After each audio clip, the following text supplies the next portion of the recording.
Fino payment bank ने कहा कि फ्री सर्विसेज पर टैक्स लगाना सही कदम नहीं होगा। फिनो पेमेंट बैंक के एमडी और सीईओ से खास बातचीत की मेरे सहयोगी अनुराग शाह ने।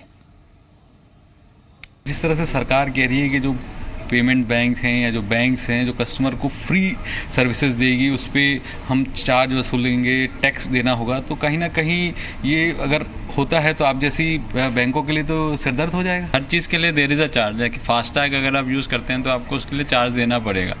यूपीआई तो आप मनी ट्रांसफ़र अगर अपने बैंक में भी कर रहे हैं, UPI is another way of transferring money from one person to the other person. नहीं तो आप अगर P2M में यूज़ करते हैं पर्सन टू मर्चेंट पे, तब भी आपको इंटरचेंज देना पड़ता है, तो फ्री नहीं होता वो।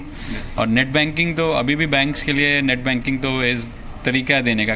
कल आप अगर आप बोलो कि बैंक ब्रांच में आके आदमी ट्रांजैक्शन कर रहा है और उसका कुछ पैसे नहीं ले रहे हम, तो क्योंकि हम जो बैंक का कस्टमर है वो बैलेंस रखता है, उस पर कुछ आप बैंक अर्न करता है, तो उसकी वजह से वो सर्विसेज देता है। तो there is no free lunch which is there is somewhere और the other the customer is paying in some other manner. मार्च तक जो KYC नियम की जो एक मैंडेटरी थी, तो उसके बाद आपने कहीं नोटिस किया है कि जो डिजिटल पेमेंट्स है उसमें एक डिप आई है? हाँ, उससे फ़र्क तो पड़ा है obviously.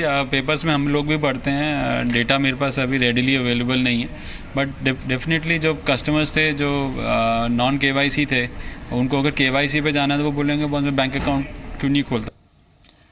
National payments corporation of India यानी कि NPCI ने माना कि KYC नियमों के चलते डिजिटल पेमेंट में गिरावट आई है। हालांकि NPCI का कहना है कि आगे KYC से डिजिटल पेमेंट को बड़ा बूस्ट मिलेगा। NPCI के MD और CEO दिलीप आपसे से खास बातचीत की मेरे सहयोगी अनुराग शाह ने।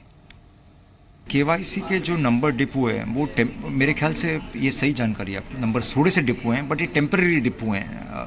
बट अगर आप आगे देखेंगे तो नंबर बहुत तेज़ी से बढ़ेंगे, राइट, बिकॉज ये अभी वंस एक बार कस्टमर ने अगर KYC कर लिया है वो पूरे तरीके से फिर वो डिजिटल प्लेटफॉर्म्स यूज़ कर सकता है। घरेलू प्लेयर्स थे, उन्होंने काफ़ी आवाज़ उठाई थी जो व्हाट्सएप पेमेंट को लेकर, और उसके बाद कुछ नियमों में बदलाव भी किया गया, तो उसको आप कैसे देखते हैं? सारे players can provide the services, app provide कर सकते हैं मार्केट में, एंड हूएवर प्रोवाइड द जो भी अच्छी सर्विसेज प्रोवाइड करेगा कस्टमर्स करेंगे, एंड लोकल प्रोवाइडर्स विल को ज़्यादा एडवांटेज हमेशा रहेगा।